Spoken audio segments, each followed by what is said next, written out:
안녕하십니까? 돌사 뉴스 시작하겠습니다. 이번에 전해드릴 소식은 한국의 확정자 수가 이틀째 50명 이하를 기록한 사실을 전한 기사인데요. 이 기사가 일부러 찾지 않으면 볼 수 없는 상태였음에도 수십 개의 댓글이 달리며 관심을 끌고 있어 소개해드리고자 합니다.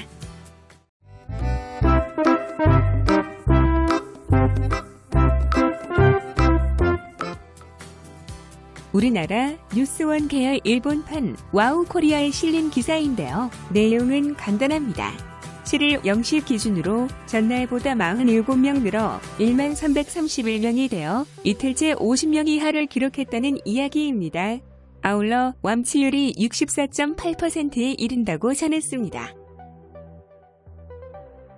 오늘 아베 총리의 긴급 선언이라는 빅뉴스가 있었으므로 이와 관련된 댓글들을 조사하였지만 일률적인 내용들로 달려있어 본 채널 커뮤니티란에 간단히 정리해드렸으니 참조하시고요. 대신에 말도 안 되는 억지를 부리거나 팩폭 시전하는 댓글들을 소개해드리겠습니다.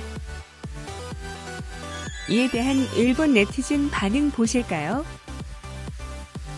확정자가 줄어들어서 확대를 방지할 수 있었다고 생각하는 것 같은데 식자에 의하면 제2파, 3파가 더 위험한 것 같다. 앞으로 급격히 늘어날 가능성은 충분하다는 것이다. 이것 자체는 좋지만 향후 백신의 개발이나 치료법을 확립하거나 하지 않으면 또 증가할 가능성도 있는 것이 무서운 점이다. 집단으로 희생자를 내면서 집단 면역을 획득하는 것 중 어느 쪽이 좋을까? 감염자의 숫자는 예상대로다. 국무총리가 며칠 전에 감염자를 50명 이하로 하는 것이 목표라고 말했기 때문이다. 그렇게 하는 것은 4월 15일 선거를 위해서이고 단지 예상보다 빨랐을 뿐이다. 희생자는 좀처럼 줄지 않는군. 최근에는 중상자 수가 좀 더 줄어들었다고 생각했는데 며칠 후면 희생자 200명이 넘을 것 같다. 뭔가 자화자찬하는 분들이 많지만 일본인의 감각으로는 아직 종식되지 않았고 사망자도 나날이 늘어나고 있는 상태이다. 이 보도나 정부의 발표는 피해자에게 너무 배려가 없다고 생각한다. 비상 상황에서 선거를 치르다니 믿을 수 없어요. 투표를 하지 않는 사람이 많으면 문 정권 유지에 유리하죠. 이것도 계산이 되는 거겠죠? 선거가 끝나면 경제 혼란은 틀림없을 것 같지만 승리한 강권 정치를 후회해봐도 사후약 방문인가? 지난 주말 꽃놀이로 모두 북새통을 이뤘었지. 도쿄처럼 연휴에 많이 나와서 감염이 확대된 것처럼 전철을 밟겠지. 확정자를 줄인 것은 좋은 일이라고 생각해. 다만 오늘부터 보건복지부가 검사 수 발표를 멈춘 이유를 알고 싶다. 신규 50명이 하라도 재앙성 판정이 50명 이상이다. 한국에서 치료약이나 치료법 소식이 거의 들리지 않는 이유는 무엇일까? 치료가 필요 없는 무증상, 경증자가 병상을 차지하고 있기 때문이다. 중증으로 자택 대기하고 있는 300명 가까운 사람들은 도대체 어떻게 된 것일까? 표면상으로만 잡았을 뿐 어필할 수 있는 것만큼만 검사한다. 선거 종료 후가 무섭네. 완치되었을 리가 없다. 재감염이다. 어떤 치료법인지 세게 알려주세요. 치료하고 있는가?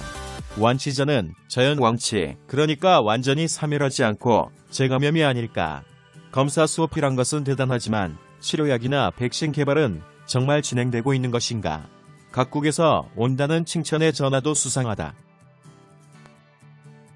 선거운동 인원 확보를 위해 정당 공무원을 검사 대상 지역으로부터 인원을 줄인 덕분에 감염자 수가 줄었다는 속사정이 있다.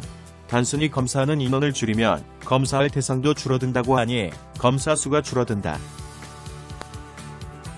그 대신 완치된 것으로 여겨졌던 사람이 재확정되는 케이스가 나날이 늘고 있다고 하던데 검사 제도의 문제인가? 선거 직전이라는 상황도 있으므로 정치적인 원인인가? 뭐 일본은 타산지석으로 삼지 않고 옳은 일을 할 뿐이지.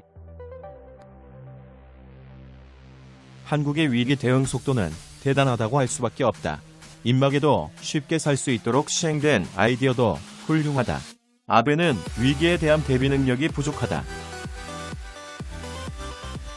완치된 사람이 다시 재확정되는 경우가 많이 일어나고 있다는 기사를 어제 읽었다. 이것은 신규 감염 수에 넣지 않는 거죠. 그리고 완치자 수는 줄어들지 않는다던가. 일본의 감염은 이제부터입니다. 오늘의 감염 결과는 약 2주 전 것이 밝혀진 것이며 모르는 사이에 전파해왔던 것입니다. 2주 후에는 확정자나 희생자 수가 놀랄 정도로 증가할 것입니다. 이것은 검사 억제 정책을 편 아베 정권의 책임입니다. 증상에 따른 격리시설만 마련하면 적극적 검사를 통해 숨겨진 감염자를 찾아내 격리할 수 있기 때문에 확대를 막을 수 있습니다. 독일이나 한국이 그 모범입니다. 그러나 비상을 선포해도 검사 억제 정책을 계속하는 한 늦었습니다. 무서운 일이지만 끝까지 가지 않으면 수습되지 않을 것입니다. 어쨌든 확정자를 억제할 수 없는 문정권이다. 숨쉬듯 거짓말을 하는 체질이 바뀌지 않았다. 격리에서 해제, 이꼬르 완치율이라 하는 것이 잘못되었음을 모르는 모습이다. 한국인 머리로는 이해할 수 없는 것이다. 그의 머리도 치매라고 한다. 글쎄, 며칠 후면 숨길 수 없겠지. 중국만큼의 강권을 구사한 것도 아니고 자숙 따위 하지 못하는 국민성이다. 마음대로 수습될 것 같지는 않다. 다음 주에는 제로라고 할 것인가.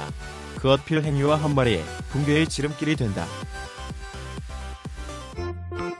이번에 준비한 소식은 여기까지입니다. 시청해주셔서 감사합니다. 오직하게 노력하는 돌산 뉴스 되겠습니다.